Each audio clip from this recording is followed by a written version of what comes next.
Two particles A and B of masses 3 kg and 2 kg are connected by light in extensible string.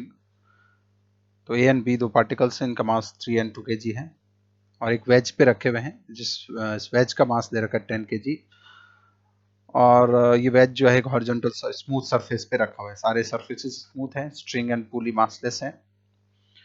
अब इस system को यहाँ से freely छोड़ दिया, तो हमें बताना है कि वेज की एक्सेलरेशन क्या होगी।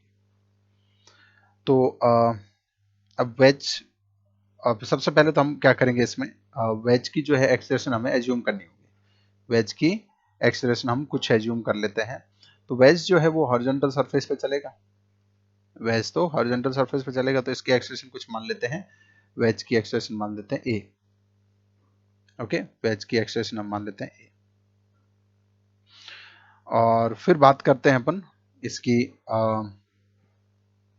इन ब्लॉक्स की ए एंड बी की। ए और बी की एक्सेलरेशन क्या हो जाएगी।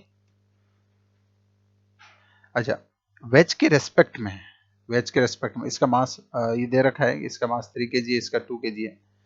ठीक है, तो वेज के रेस्पेक्ट में ये किधर जाएगा, वेज को रुका हुआ मान ले, तो ये जाएगा नीचे की तरफ।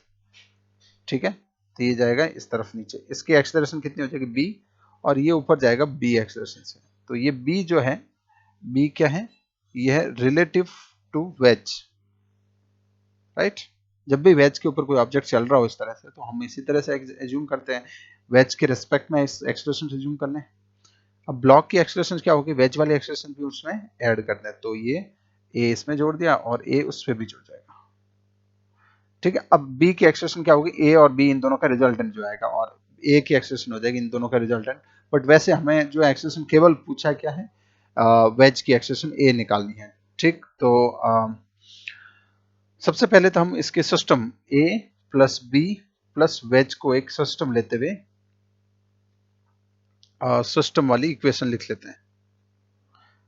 ठीक है, न्यूटन्स लॉ फॉर सिस्टम। अच्छा, इस पूरे को एक साथ अपन सिस्टम लें, तो इसमें एक्सटर्नल फोर्सेज कौन से होंगे, इन तीनों का mg और एक ग्राउंड से क्या लगेगी, नॉर्मल। और ये सब कौन सी डायरेक्शन में है, वाई डायरेक्शन में। तो हम जो है इसकी सिस्टम इक्वेशन किस डायरेक्शन में लगा देते हैं, एक्स डायरेक्शन में लगा देते हैं। और एक्स डायरेक्शन में नेट फोर्स कोई है नहीं, एक्सटर्नल फोर्स कोई है नहीं।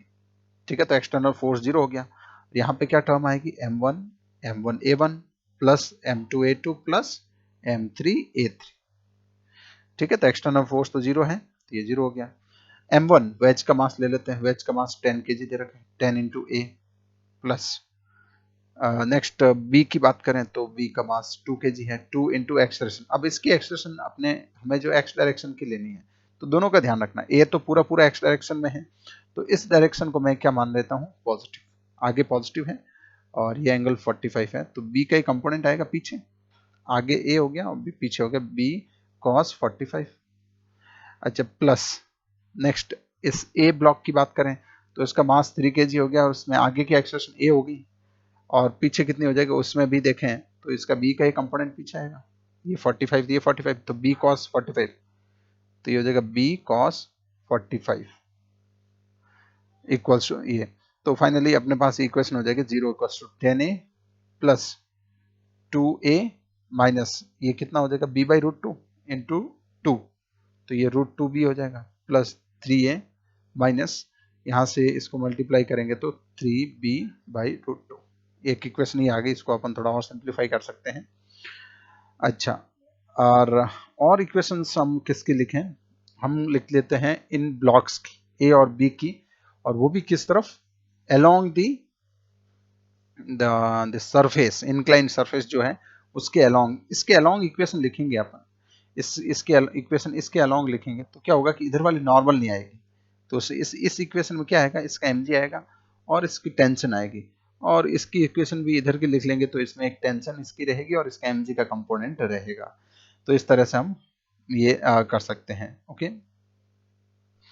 तो अब हम इस ब्लॉक्स की बात करें, ए और बी। ए पे क्या लग रहे हैं, ऊपर की तरफ टेंशन लग रही है, नीचे की तरफ क्या फोर्स होगा, उसका mg कितना हो जाएगा, उसका 30 हो जाएगा, साइन 45।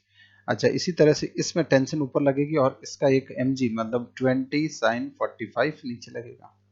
इसके अलावा बाकी जो होगा वो किधर होगा, इधर नॉर्मल होगी ऊपर की तरफ इसका mg cos थीटा होगा। तो इस तरफ की मैं इक्वेशन नहीं लिख रहा हूँ, ठीक है। तो इधर के फोर्स भी नहीं लिखूंगा, इसमें भी मैं इधर की इक्वेशन नहीं लिख रहा हूँ। तो इक्वेशन कैसे लिख लें, लिख रहे हैं अपन along the inclined surface. Okay, तो इंक्लाइंड सरफेस के अलोंग की इक्वेशन हम लिखने वाले हैं। ओके, तो इस एक्सप्रेशन की भी हमें एक कंपोनेंट बी, तो इसका जैसे बी ब्लॉक की बात करें, बी तो अलोंग द इंक्लाइन है, ए का इधर कंपोनेंट आएगा ए cos 45 नीचे की तरफ, और इसमें देखें तो ये 45 है तो ए का कंपोनेंट ऊपर की तरफ आएगा ए cos 45। अब अलोंग द इक्वल ए की ब्लॉक ए की इक्वेशन लिखते हैं। ए में देखें तो एक टेंस फोर्स एक ऊपर एक नीचे है, और इसमें एक्सेलरेशन एक ऊपर एक नीचे, तो किसी एक डायरेक्शन को पॉजिटिव मान लेते हैं। तो नीचे की डायरेक्शन को मैं क्या ले रहा हूँ, पॉजिटिव, नीचे की तरफ पॉजिटिव ले रहा हूँ। तो नीचे वाला फोर्स साइन 45 30 साइन 45, ऊपर वाला फोर्स माइनस हो गया। मास कितना इसका 3 kg इंटू नेट एक्सेलरेशन क्या लेनी है, नीचे की पॉजिटिव लेनी है, ऊपर वाली नेगेटिव लेनी है। ओके, और बी ब्लॉक की बात करते हैं। बी ब्लॉक की भी किसी एक डायरेक्शन को हम पॉजिटिव मान लेते हैं, ऊपर की तरफ को पॉजिटिव ले लेता हूँ। तो ऊपर फोर्स क्या है T, नीचे फोर्स है 20 साइन 45 इक्वल्स टू इसका मास इनटू एक्सेलरेशन, ऊपर की एक्सेलरेशन पॉजिटिव लेनी है, नीचे की नेगेटिव, तो A cos 45 नीचे। ओके, तो यहां से हम लोग इन तीन इक्वेशंस को, एक इक्वेशन तो पीछे वाली थी जो सिस्टम वाली, ये नंबर 2 इक्वेशन होगी, ये नंबर 3 होगी। तो इक्वेशन 1, 2 एंड 3 से we can get acceleration of wedge, acceleration। Okay, तो वेज की एक्सेलरेशन जो है हम यहाँ से फाइंड कर सकते हैं।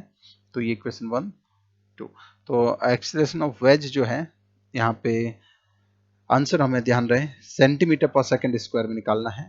तो यहाँ से सॉल्व करने के बाद जहाँ तक है वो कुछ आंसर ये आना चाहिए, 0.4 मीटर पर सेकंड स्क्वायर। तो सेंटीमीटर में बदलेंगे तो ये 40 सेंटीमीटर पर सेकंड स्क्वायर इसका आंसर हो जाएगा। ठीक है, तो एक बार कैलकुलेशन करके इसको अपन देखें कि फाइनली आंसर ये आ रहा है नहीं आ रहा है। ठीक है।